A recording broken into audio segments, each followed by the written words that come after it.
The Virginia Consort presents A Little May Music on Saturday, May 9th at 7:30 p.m. at St. Paul's Memorial Church. The concert will feature the ensemble's chamber chorus and youth chorale with piano and organ, playing Britain's Rejoice in the Lamb, Quartel's Ripple Effect, and varied madrigals. For Arts This Week, we spoke with Deke Polifka, the consort's music director. My name is Deke Polifka, and I'm the music director of the Virginia Consort here in Charlottesville. I also work full-time at St. Paul's Memorial Church as the organist and choir director, and then I also work at UVA accompanying the choral ensembles.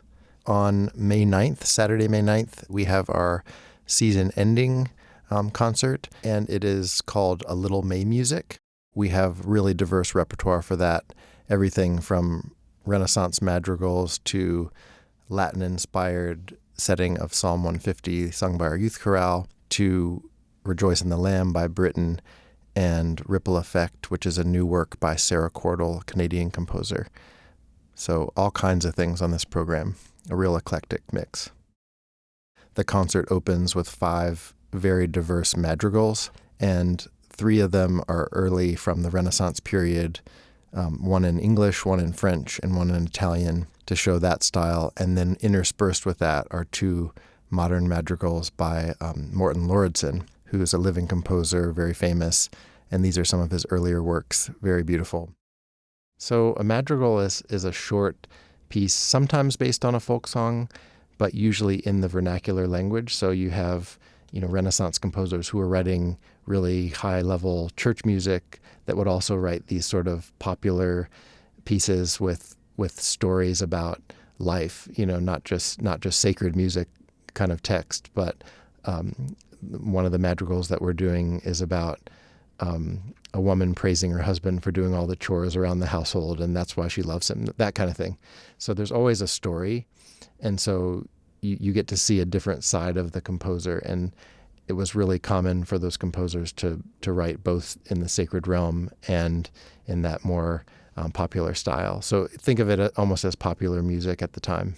We also are featuring, probably the largest work on the program is Benjamin Britten's Rejoice in the Lamb, which is a festival cantata with soloists and full choir and organ, really wonderful. And then we also have a couple of contemporary pieces from our youth chorale, which is our high school age group. And then the last piece combines all the forces for that piece, Ripple Effect by Sarah Cordell. So really it's a multi-generational, intergenerational choral organization that really promotes and sings choral music and strives for choral excellence from the bottom up. So really we have people from ages 6 to 85 in our ensemble, so it's pretty cool. This particular concert features the chamber ensemble, which is about a 40-person choir.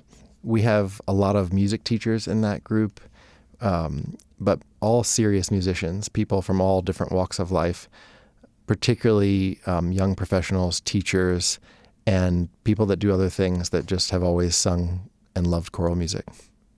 Our high school ensemble, the youth chorale, which is singing on this concert, is usually singing with mentors from the chamber ensemble. So they're not just doing their own thing, they're incorporated into that. And a lot of times, like for Ripple Effect, which is our closing number for this concert, they sing with the full chamber ensemble and learn that, along with us. We practice together on Monday nights, not always in the same location, but we're in the same building. And so almost every Monday, the youth chorale is doing something with members of the chamber ensemble, whether it's just their pieces with mentors or combining for something like Ripple Effect, which is pretty cool. So they learn the music on their own partly, but then pretty quickly it's put together with adults.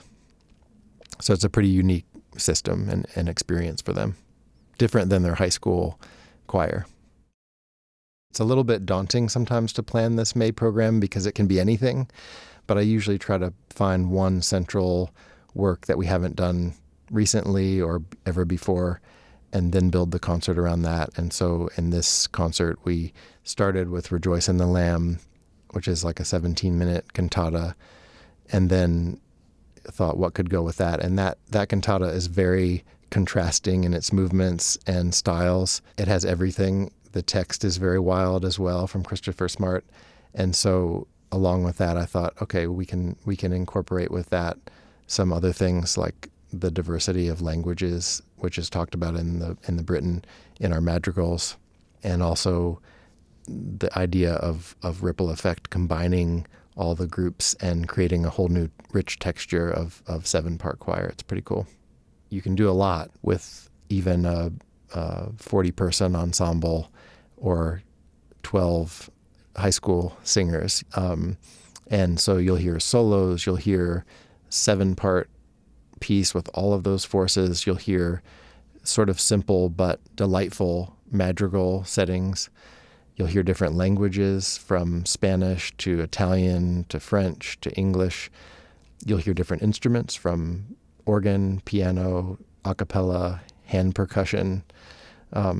There's really just a lot that can be done.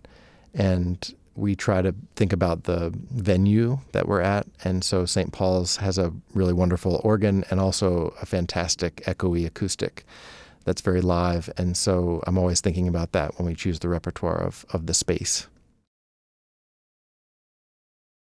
This is our season finale. So we generally have a season preview sometime in the fall, and we sing a little bit from each concert. And then our Christmas concert is in early December, and we do a couple of those because they're always very popular.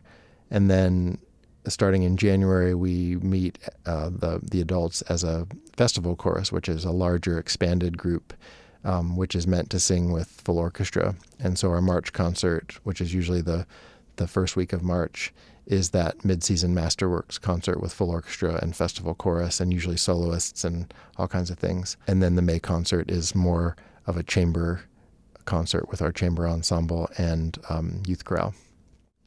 So the central work of our program is Benjamin Britten's very imaginative and colorful Rejoice in the Lamb. He actually called it a festival cantata. It's about 17 minutes long, and it's quite diverse with contrasting sections for choir and soloists. Although the work is often orchestrated, or it is orchestrated, it's usually performed with organ, and the wonderful E.M. Skinner pipe organ at St. Paul's provides terrific accompaniment. The poetry is by Christopher Smart, 18th century poet, exploring the creative wonders of God in tigers, bears, bassoons, clarinets, a cat named Jeffrey, a mouse, and even letters of the alphabet. It's probably an hour of music with a short, not really intermission, but a short interval in the middle. The Virginia Consort's A Little May Music Concert will take place on Saturday, May 9th at 7:30 p.m. at St. Paul's Memorial Church. Featured works include Britten's Rejoice in the Lamb and Cortell's Ripple Effect, performed by the Virginia Consort Chamber Chorus and Youth Chorale with piano and organ. Learn more online at virginiaconsort.org. Advanced ticket purchase is recommended. Arts This Week is supported by the UVA Arts Council and Piedmont Virginia Community College. PVCC Arts presents a rich array of dance, music, theater, and visual arts programming. Learn more at pvcc.edu. For Arts This Week, this is Coco On. You're listening to WTJU.